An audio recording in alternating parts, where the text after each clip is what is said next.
So, meron tayong client guys, walk-in client, itong EcoSport. Ingat po. So, iniwan lang nila yung kanilang EcoSport.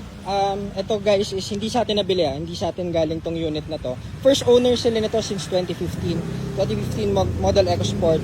So, nung natuto yung anak niya mag-drive, pinapagamit na yung itong EcoSport sa daughter nila. Kaya, may parang sticker pa dyan.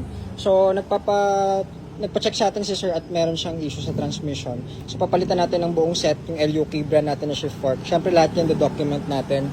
So, in-scan natin everything. Ngayon, ang culprit, bukod sa di daw nila masyado nagagamit, may issue na to ng ABS before guys. Actually, nagpagawa na sila sa atin ng cooling system before. So, hindi ABS, hindi yung transmission, ibang cooling system. So, okay yung cooling system ngayon, approved.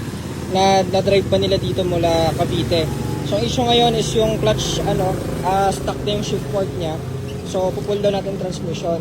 Pero, upon checking diagnostics, nakapatay pala yung ABS module. Ang problem kasi, sayang yung binayad nila sir. Nagbayad sila sa ibang shop. 46,000 para dun sa ABS. Ngayon lang nila nalaman at pinakita natin, sir, nakapatay yung ilaw nyo. Kasi pag scan namin, bukod sa transmission, lumabas yung U3000.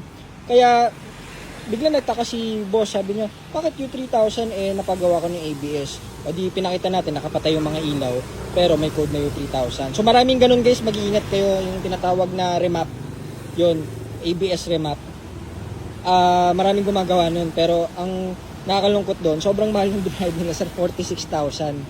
Magkano ABS sa amin? 68. Konti na lang, bili kang brand yung ABS, may warranty pa. Ito, pinatay lang yung ilaw. So, sayang.